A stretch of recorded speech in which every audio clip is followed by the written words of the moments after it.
Welcome, everybody, to today's webinar, How Two Mayo Physicians Reimagined the Surgical Gown.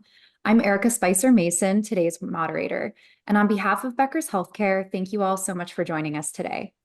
So before we get started, I'm going to walk us through just a few quick housekeeping items.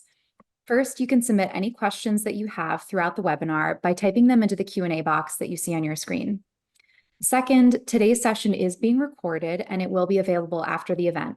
So you can use the same link that you used to log into today's webinar to access that recording. And finally, if at any time you have trouble with the audio or the video, just try refreshing your browser. You can also submit any technical questions that you have into the Q&A box. So with that, I am pleased to introduce our terrific panelists joining us today. We have with us Dr. Joseph Durrani, the Director of Pediatric and Adult Congenital Heart Surgery at the Mayo Clinic, and co-inventor of the SmartGown Edge breathable surgical gown with assist instrument pockets. So Dr. Durrani, welcome, and thank you so much for being here today. Well, thank you, Erica. It's great to be here. We're thrilled to have you. Really looking forward to hearing all of your expertise as it pertains to the OR and surgical gowns and this new creation of yours and Cardinal Health's. But before we get into that, I wanted to just give our audience members a little bit of context. So wondering if you can just share a little bit more about yourself, your background, your role, your organization, whatever feels appropriate. Sure. So I was born and raised in Connecticut, just outside of New York. And all of my education was on the East Coast, New York City, Washington, D.C., and in Boston. And then I came to Mayo Clinic to do my cardiac surgery fellowship. And then I went to Loma Linda, California to do pediatric cardiac surgery, and then came back to Mayo Clinic in Rochester, where I've been now for 25 years. So my wife reminds me that I need to say now that I'm a native Midwesterner since we've been here for a little more than half of our lives. So we love Mayo Clinic. My entire professional career has been at Mayo, and my area of interest has always been congenital. I do a fair amount of adult cardiac surgery, but a lot of it centers around congenital heart disease, in the adult. And so, that's my educational background. I mean, part of, I don't know whether we'll get into this, but part of my background before going to medical school was a little different. I worked as a mechanic in a garage. I was a pit crew member in stock car racing for a few years before settling into medical school. And actually where some of the ideas actually stemmed, from was my experience, in the garage, so to speak, that that prompted this idea about a change of attire in the operating room that might be for the better. So that's really, kind of in a nutshell, where I've been and where I am now. Thanks so much, Dr. Durrani. It's really fascinating to hear more about your background, especially the experience as a mechanic and how that's influenced where you are today. So really excited to dig into that a little bit more. And I know at the top of the introductions, I had mentioned how you're also the co-inventor of the SmartGown Edge breathable surgical gown with assist instrument pockets. So can you tell me a little bit more about how this idea of adding pockets to a surgical gown really initially came to mind for you? Yeah, it's really interesting, Erica. I've been very fortunate to hold a number of leadership opportunities, both at Mayo Clinic and within our national societies. And I was president of the Society of Thoracic Surgeons during the pandemic. And it was a very, very difficult year, as all of us remember. It was not that long ago. And while the pandemic was devastating in so many ways, and it was exceedingly hard on the medical profession in particular, there were some important lessons, that we learned. And one of them had to do with functioning with less people around you, because during the thick of the pandemic, there were restrictions on personnel in the hospital, who was working. It was teams of people. The number of surgical cases were cut back. All of these things occurred, and one of the observations, at least that I had in combination with one of my colleagues, Dr. Salim Walju, who was the surgeon, co-inventor with me, who has since retired, was how do we function more independently? And I felt very proud to be a cardiac surgeon during the pandemic because our specialty, we are really gifted with many skill sets that were applicable during the pandemic. We could go to the emergency room, we could work in the ICUs, we could do procedures on people that not everyone could do. And so we were deployed to many other areas of the hospital during the worst part of the pandemic. And it became very, very evident that, when you're dealing with a crisis in the emergency room or an ICU, you don't have three or four other people standing around you that can hand you instruments, that can put your gown on you, all these things that we have become accustomed to in the developing world, where we have access to so much extra help. And so that stemmed obviously into the operating room too, where we were doing surgery to some degree with less people standing around us. And so the idea of how can we be more independent and less reliant on other individuals became front and center. And that was really one of the more important lessons, at least that I saw during the pandemic. If there was anything positive that came out of it, this was one thing that was positive. And so it sort of sparked this idea. And it's the usual, conversation in the surgeon's lounge over a cup of coffee, drawing a picture on a napkin. And I was reflecting on my time back when I worked in the garage, and we wore these overalls that had pockets on them, so we weren't constantly running back and forth to the toolbox. Simple things, screwdrivers, tire monitoring gauges, basic, instruments that you're using all the time, that you could physically keep on your body to, minimize running around the garage trying to find something. And basically streamline efficiency of the job that you were doing. And so this idea came about with that background. And that's how it all started, Erica. I mean, it was sort of being in the right place at the right time under sadly unfortunate circumstances that prompted the idea. And that's how it all came to be. Oh, thank you so much for sharing that story. And that must have been such a full circle moment for you, where you started working has really lended itself to ideating and innovating in your current field. Yeah. So it's really fantastic. And I kind of want to go back. You mentioned Dr. Salim Walji, one of your colleagues at the Mayo Clinic, a cardiothoracic surgeon who's since retired. So I know you collaborated with Dr. Walji in designing the surgical gown. So can you share just a little bit more about that backstory of collaborating with him? Yeah. And what really were these needs in the OR that you identified together? And what were the improvements that you were hoping for? So Dr. Walji is an esteemed, a cardiothoracic surgeon who had most of his career in the Southwest in the New Mexico area. And for like the last, segment of his career, he came to Rochester. He came to Mayo Clinic in Rochester, where he wound his career down. And that was at the time when I was chair of our department. And so I was the one that was involved with hiring him. And I mean, besides his great surgical capabilities, he was of a very innovative mindset. He had been involved with some, inventions and patents on his own prior to coming to Rochester. So he kind of knew the logistics of how that world works. I mean, besides going to major medical meetings, he would also go to major innovation meetings unrelated to healthcare. In Las Vegas, these meetings where major entrepreneurs and inventors go. That's always been an interest of his. And so, the combination of our two backgrounds is really how we came to work together. I mean, he knew the logistics and the mechanism, for trying to see something to the market. We're also very fortunate that we have Mayo Clinic Ventures here. So we have a whole department here that works with surgeon innovators and inventors. And so, they of course, worked with us in terms of how to establish and obtain a patent, what the pathways were. We had the ideas, and so it was really kind of, again, another example of all the right people being in the right place at the right time.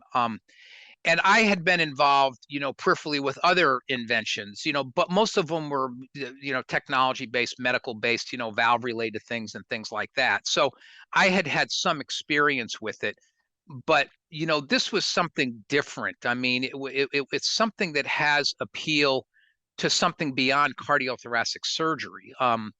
And back to your initial query about, working together, in our specialty, I mean, cardiac surgery is a very technology based specialty now. All the specialties are to some degree.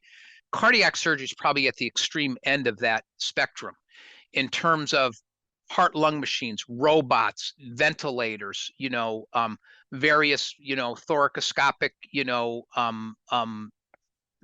technological, pieces that are involved with every operation. And I explain to the residents, that are coming through that, cardiac surgery is the one specialty where it's the most complicated interface between the patient, personnel in the operating room, and technology. It's like a triangle of those three things. And there is a fair number of personnel in the operating room in contrast to other specialties. You got perfusionists, you got circulators. If a robot is involved, then you have a robot technician that's in the operating room. So it's a lot of people, it's a lot of activity, and it's a lot of things going on at the table where the patient is. And so that leads us into this idea of, well, how can we make it simpler?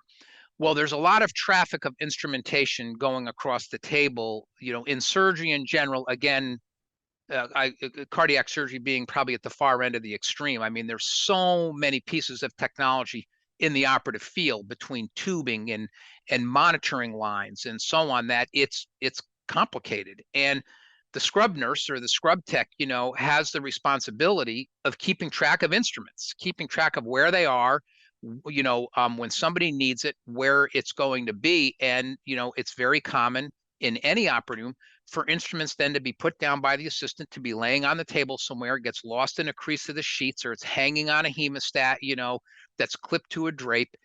And so it gets to be complicated. And so we thought that this, in combination at a time when there were less people in the operating room, how could we make it simpler and easier? And so for the common instruments mostly being used by the assistants, suture scissors and forceps, those are the things that would be the equivalent of, a screwdriver and a wrench back in the garage, where you're using it all the time, to keep those particular instruments on you. The scrub nurse can then see where they are. Where they are when you go to get it, and you're not searching, down in the drape somewhere to try to remember where you left it. And so all of those ideas, came together with, well, maybe we should have a gown with, with pockets in it, much like, a mechanic has in a garage, where at least some of the simple things can be streamlined. It would, perhaps improve efficiency. It would certainly take a little bit of stress off the scrub tech who, gets frantic when something is missing and they're really responsible for all the counts being correct at the end of the operation. It seemed like a good idea that should be explored, and that's how it all came to be. It's so great to hear that backstory. And to your point earlier about things falling into place at the right time, it sounds like Dr. Walji's experience complemented yours so well, with his experience in inventions and patents and how to get something on the market. Sounds like that was really meant to be. And that phrase that you mentioned a couple of times, how can we make it simpler? I think that's kind of an ethos that so many healthcare professionals are living by right now, as we're seeing these continued staffing shortages and, of course, narrower budgets and financial constraints too. So I wanted to ask, as a surgeon for a major hospital, how does this ring true for you in your day-to-day work in the OR? What challenges and opportunities have really been top of mind for you lately? Well, I think that I mean, everything we've talked about has been top of mind. I mean, cardiac, I'm involved in a specialty where it's a complicated specialty, and attention to details and keeping track of the whole choreography of an operation. Um, there are so many things, going on. And back to the residents, of course, I'm devoted to, resident education and trying to make sure that the next generation is equipped to deal with this ever evolving, specialty of healthcare where things are changing all the time. That in cardiac surgery, time matters. We do all of the morbidity and mortality in cardiac surgery is directly related to the length of time on the heart-lung machine and then how long the heart is stopped for a particular operation. So for us, time and efficiency in the operating room is really, really critical because the longer it takes you to do things, the more likely you are to develop a problem. Now, time management in every operating room and in every specialty is really, really important. In our specialty, it's the penalties are just a little more substantial if it's not done, as efficiently as it could be.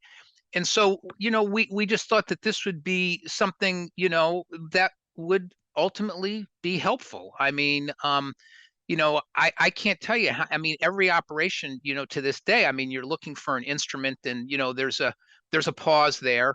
Where did it go? The scrub nurse is looking around, and then the resident or the assistant recalls that they hung it on a hemostat, or they put it down in a drape, or it's lost in a towel somewhere, on the operative field.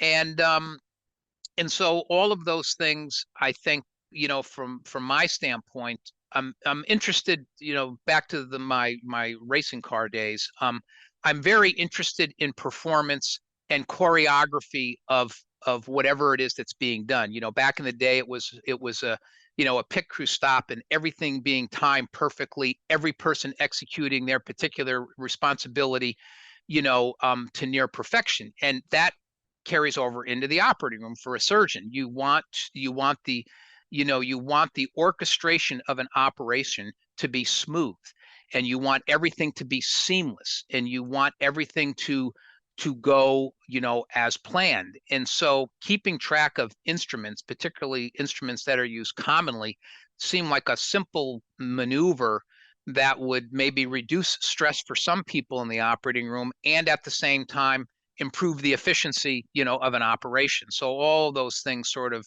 came together again with that idea. Yeah, and some of these phrases that you've used, Dr. Durrani, like the orchestration of an operation and choreography of an operation, it creates a lot of mental visuals and how, I haven't been in an operating room myself, but I can imagine how critical it is for this procedure to go so smoothly. And to your point about saving time, if someone's looking for an instrument, it might be only a matter of seconds, but over the course of a whole surgery, I'm sure that adds up to a There you go. significant chunk of time. You've said it very well. Yeah. That's exactly right. Oh, well, thank you. And, I kind of want to drill down into this concept of efficiency in the OR a little bit more. So I know you've mentioned these pockets that kind of simulate what you might find on a mechanic's apron or gown. Having those on a surgical gown seems like it will streamline procedures. And can you just give us maybe a few examples of how that might work logistically? Yeah, so well, I think that again for the surgeon, there's a dialogue and there is a relationship between the surgeon, the primary surgeon, and the scrub tech or scrub nurse. That's a very, unique relationship. Those two people, and when I have my regular OR team working with me, which fortunately I do 90% of the time. I mean, I can do an operation saying very, very little. That is a good assessment and reflection of what it's like when people are used to working together. The scrub tech for me, he or she knows exactly what I'm going to want next. I don't even have to say it. I just put my hand out and they give me the instrument. So for the surgeon and the scrub tech, the advantage of a pocket is not obvious. The pocket advantage, there is one situation where it is advantageous for the surgeon, which I'll come back to. The advantage is for the assistants, and usually there's one or two assistants on the other side of the table, and they are having the responsibility of retracting, cutting sutures, exposing. And those are the people that are using are using those instruments. And the scrub nurse is looking at those people. So they are on the opposite side of the table for the in most operating rooms. I mean, the setup is it varies from place to place, but in most situations, the scrub tech is standing to the right of the surgeon, so they're right to my right. So the assistants are opposite. So they are looking at the assistants, and so they can see what's going on. And so for the assistants to have the commonly used instruments, obviously these are blunt instruments. These are suture scissors, these are forceps, maybe a vein retractor, some blunt retractor that's being used frequently through an operation. Those instruments, then the scrub tech can see if the assistant has them on their body. So not only is there the convenience factor, there's also the keeping track of the instrument factor, which the scrub nurses has a responsibility of doing. And so, so that's how that plays out. Now, in a teaching hospital where you have, residents, I'm changing sides of the table throughout the course of the operation, so that because typically the primary surgeon, at least for, thoracic and abdominal surgery, is standing on the patient's right side of the table when they're laying on their back. So, if I'm going to help a resident do a case, then I may be going to the assistant side of the table. Then I'm functioning as an assistant, and then those suture scissors and forceps or whatever are going into the pocket for me, whereas the resident then is handing the other instrumentation back and forth to the scrub nurse. So it's advantageous for everybody. The scrub nurse is probably the one that would least likely need pockets because they have their table set up, and they, if you've ever been in an operating room, they have a very specific, particular way that they set up their table so that they know when I ask for specific instruments, they know exactly where they're going to reach, on the table because they know where that's put. And so there's value for everybody, at the operating room table. And, one of the things that we haven't talked, because again, I really want to emphasize the applicability of this to all specialties. If you go to a specialty, say like plastic surgery or orthopedics, where they may be doing, a hand procedure, and it may be just a scrub nurse and the surgeon doing the case, only two people. And maybe the surgeon is sitting down to do the case. There are some specialties where that's the case. Then the primary surgeon may want to have the suture scissors on them. So they're doing something, then they just reach for the scissors to cut it, or they reach for the forceps. So there is a role in other specialties where the primary surgeon would be taking advantage of the use of the pockets too.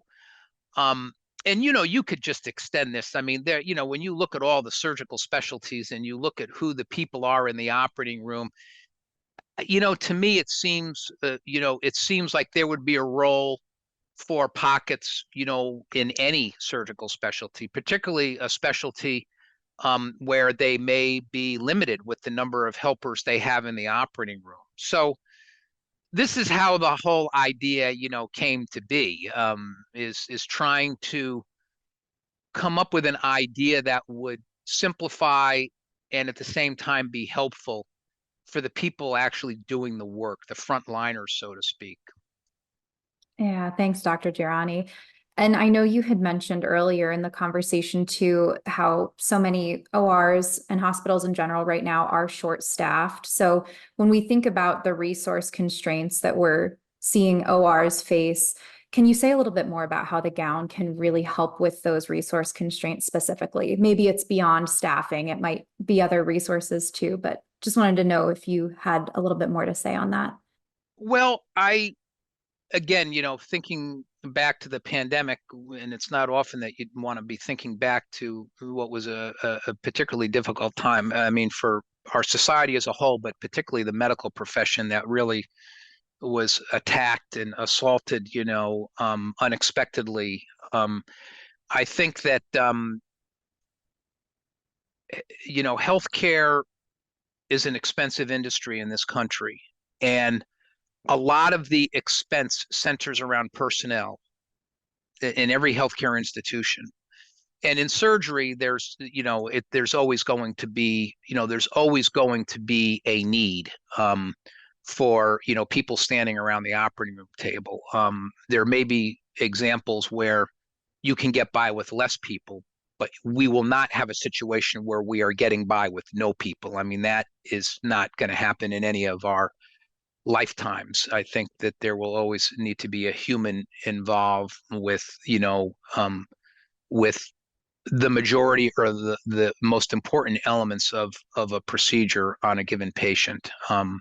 While robots and technology have gradually displaced certain components in certain portions of procedure, I don't think anytime soon we're going to have a situation where it will completely replace it. It just is not. I think that is not a likely scenario or outcome.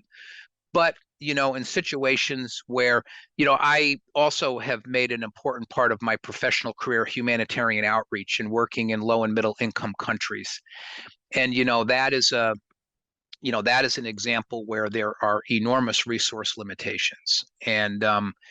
And so when you look at the world as a whole, there are many, many examples where resource limitation, particularly personnel, are evident. And so this kind of you know uh, idea where you become more functional and independent, is also another situation where it might prove to be helpful. Yeah, thanks so much for sharing that, Dr. Durrani. And I know that we've also talked a little bit about that concept of, small moments of time savings really adding up over the course of a surgery or many surgeries.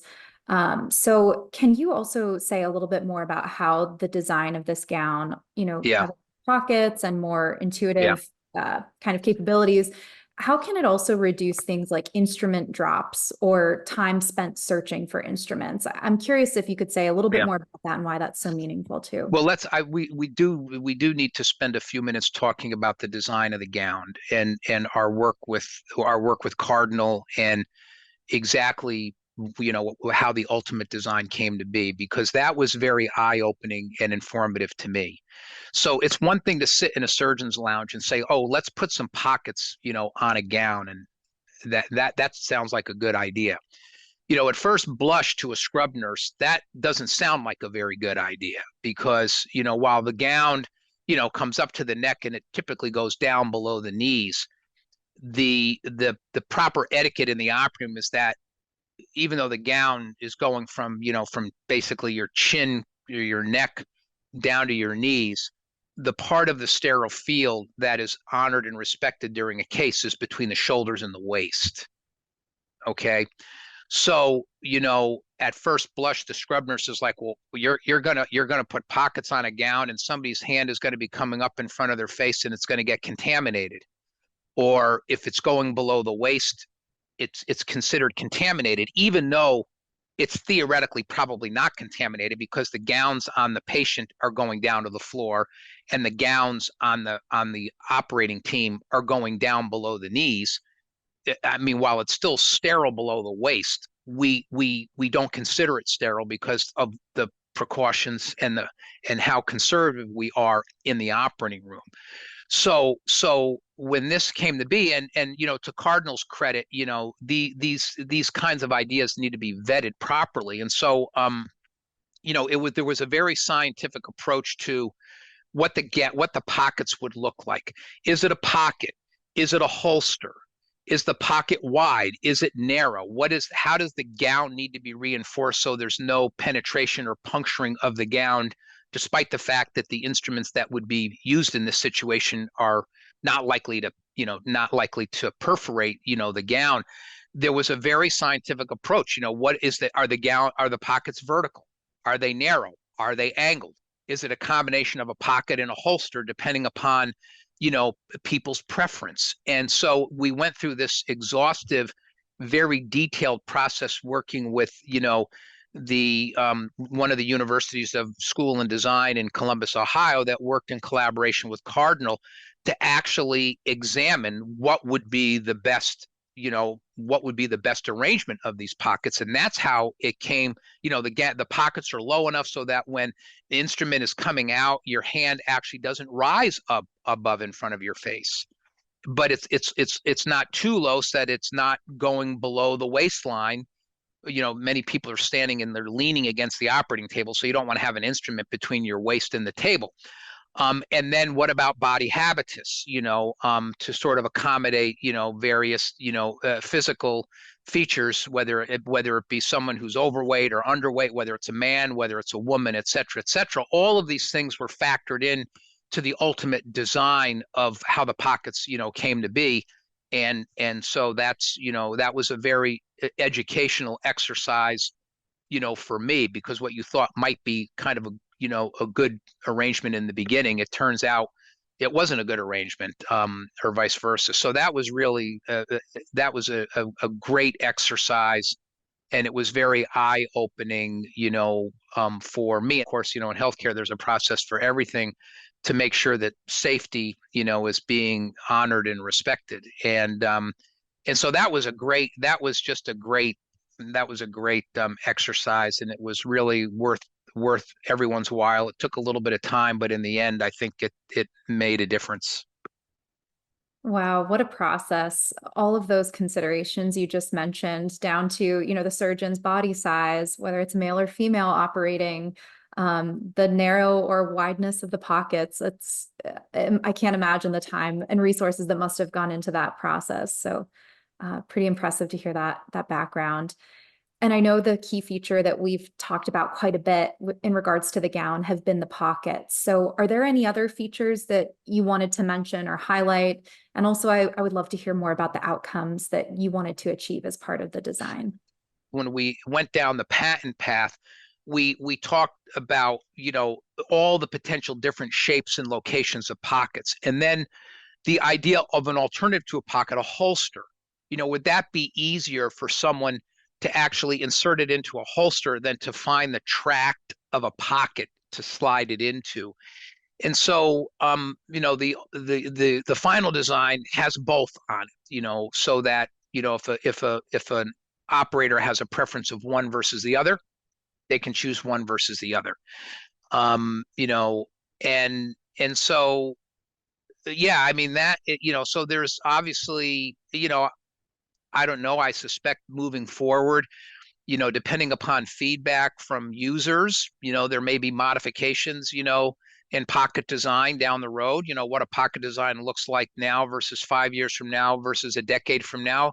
I suspect, like everything else in life, will be an evolution, depending on what the feedback is. And of course, that's what matters most is what the user feedback is, because they're the ones, using it. So, we have to defer and respect, the feedback, for the users, like it is in every industry.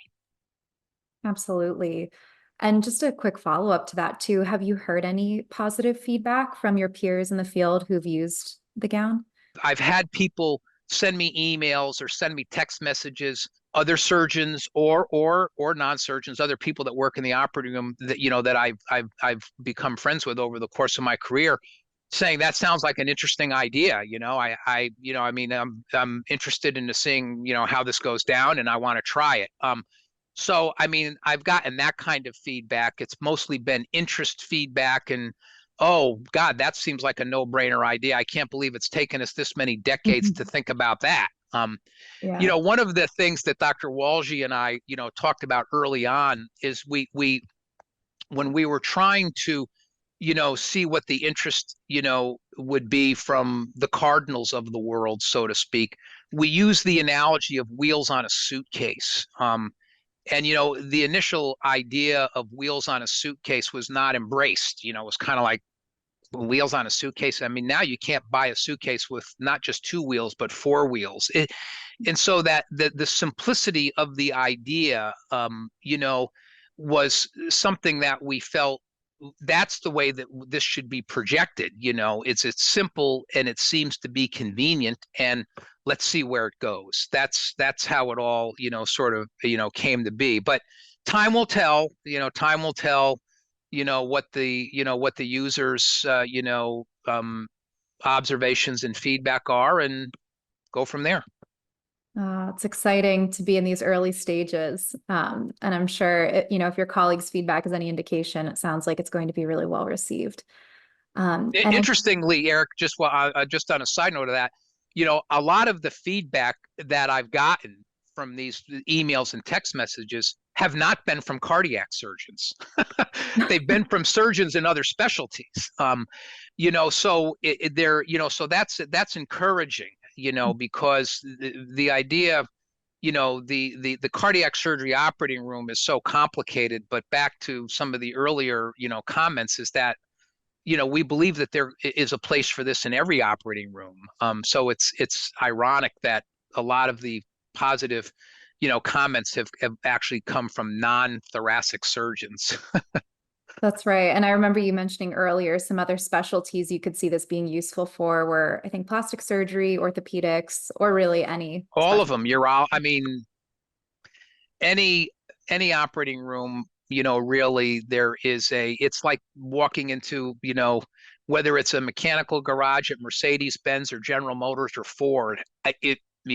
Whether it's a truck or whether it's a car or whether it's a motorcycle, if you want to sort of translate those different vehicles into different specialties, you could see how there would be a place for pockets in terms of simplifying, your day-to-day work activity and your projects, and making, just a few things maybe a little more simpler and a little more convenient. Absolutely.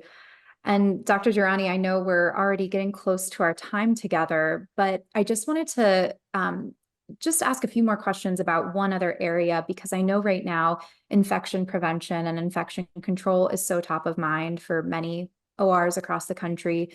So you had mentioned how this gown can help to maintain sterility. And I know you had mentioned that the pockets and their location is very intentional as to, where the surgeons are reaching for or putting instruments in the pockets to prevent any kind of contamination. So can you just say a little bit more about how the design of the gown factors into infection prevention and control?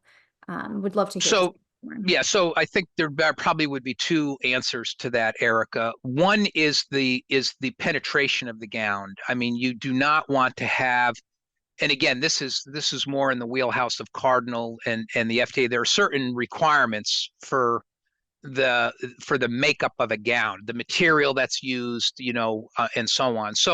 So the first aspect of sterility is ensuring that the gown cannot be perforated by instruments sliding in and out of pockets. This meets all of those expectations and sort of past inspection, so to speak. The second would be whether or not, when you're placing instruments in and out of the pockets, there could be potential contamination. And the contamination, could be if an instrument gets too close to the face, that would be one. Or if an instrument is going below the waist. Again, even though it's theoretically not going to be contaminated, we assume that everything below the waist is not as sterile as between the shoulders and the waist. So the gown pockets were designed so that they're low enough on the gown so that they're still, the bottoms of the pockets are just above waist level. And the angle of the pockets are such that, when the instrument is being retrieved or placed, your hand is not actually going in front of your face. It's off to the side, and it's not really rising above the level of the shoulder. So that's how these different studies that we did during the preparing and process and trying to come up with the ultimate design. Those were the things that were being examined to try to ensure that that doesn't happen. The holster is in the center. The holster is a little lower because that instrument would be then vertical. So when that comes out, your hand could get close. So that can't be too high. but the other pockets are angled. There's one on each side. So if you're left-handed or right-handed, sort of have that base covered. So that's how we worked through the thinking of it, so that we were honoring sterility, concerns in the operating room. Yeah, thank you so much for elaborating on that. I think our listeners will appreciate hearing those details. And I think we actually might have time for just a few audience questions as well. But before we do that, Dr. Durrani, is there anything else you wanted to share or that you think our audience should know before we get to their questions? Um, First, I would say that innovation is a great thing in healthcare. And when I look at what I was doing 25 years ago when I was a resident and what I'm doing now, how the how the whole healthcare industry has evolved, um, that we all need to be open-minded and we need to be thinking about ideas and alternatives to make the healthcare industry safer, more efficient, less costly, all those things. So, one message to all of my colleagues, not just physician colleagues. These colleagues include every member of the operating room team. It could be a nurse. It could be a surgical technician. It could be a perfusionist. It could be, just think about the various people that are staffing an operating room. Anybody could come up with an idea. If they see something where there could be the potential opportunity to come up with a design of something different, you know, we need to keep our eyes and ears open, and explore those things. Okay, that's how this happened, and so that would be, I think a primary message to everybody in the healthcare industry is to be cautious about getting set in our own ways. Retain the things that work well that don't need change, but be very open-minded to the things that, do need change, because things are a lot different now than they were 25 years ago for me, and things will be a lot different now 25 years from now. And so everybody needs to be thinking about those things. Yeah, what a great message. Staying open to innovation. It's my takeaway from that. So thank Yeah. you so much again, Dr. Durrani. So like I said, I think we do have time for maybe two audience questions. And the first one that I've seen come through is asking about your experience as a surgeon. Given your experience, what would you say is the most compelling reason for a member of the surgical team to consider using a gown with instrument pockets? I think, again, it comes back to the words of convenience, and efficiency. And I think for everybody involved, I think, convenience and simplicity, and efficiency are things that we all want in surgery. It's good for patients. I mean, we want things in the operating room to be simplified when they can be without oversimplifying. We want things to be convenient for the people that are actually in the trenches doing the work, and we want there perhaps to be some improvement in efficiency, which all of these things are going to be good for everybody in the operating room. It'll be good for the patient, and it'll be good for all of the staff and personnel, that would be involved with doing this. So those would be the reasons, at least from my standpoint, to consider, and provide feedback. I mean, I don't know where this is going to go, but at least, at the onset, or at the outset, it seems to me like a reasonable place to start. It's a different place than where we have historically been. Um, let's give it a chance. Great, thank you. And we have another question that's come through kind of acknowledging staff shortages and how this is a persistent challenge across healthcare. And Dr. Durrani, I know you had mentioned that this new gown can help to address the issue of staff shortages. It makes surgeons a little bit more autonomous. Are there any other ways that the gown can help address these shortages that maybe we didn't touch on in the discussion already? There are a lot of other settings where a sterile gown is required. And the the operating room is probably the area where we are most spoiled with extra help. But it's those other areas where there may be more obvious resource limitations. And I think back to the pandemic days when I was in the ICU or I was in an emergency room doing a sterile procedure where you have even less people, so when you get set up before doing a procedure, there may be nobody handing you instruments. So before you get set up to either put your line in or to do a cut down on a vessel or something like that, you may put, as the primary operator, the instruments that you need on you before you start, so that then when you need them, you're just grabbing them and you're not walking over to the table to grab the instrument yourself. So there are other, locations where the lack of a lot of additional resources are also apparent, and this may have a role in those settings as well. Oh, fantastic. Thanks for adding on those details, Dr. Durrani. And for our last question, I think we have time for one more. I think this is a good one to end on because it does acknowledge your published work. So for audience members on the call, Dr. Durrani has a published work titled Chasing Excellence, a Cardiac Surgeon's Life in Letters. So in this publication, you reference terms like leadership and mentorship. So how has this experience of bringing this gown to life, how has this contributed to your perspective on those pursuits? Yeah, that's great, Erica. I've always been very interested in sports. Of course, I will confess and acknowledge I am preoccupied with elite performance. It's a big deal for me.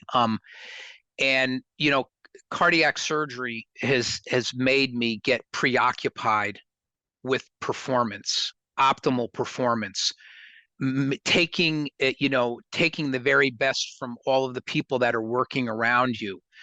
In the sports world, it's like, if somebody is a point guard, make them a great point guard. Don't try to make them a forward.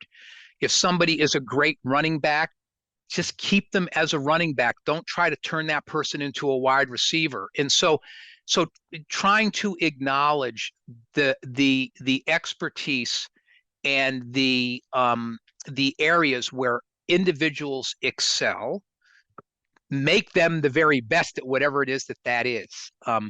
And when you do that in the context of a team, you then achieve what I call elite performance. And in the operating room, that is what it's all about for me. And so anything to try to get the very best out of all of the people involved is where it's at for me. And so any maneuvers that can improve that, whether it's practicing a certain part of a procedure, or whether it's the convenience of where instruments are located and how they're being, handed off across a complicated operative field or a simple operative field, to me, I think contributes to what I refer to as elite or optimal performance. So that's kind of part of my, it's part of my DNA. The residents see this, my colleagues see this, they get tired of hearing about it at times, but we constantly have to keep striving,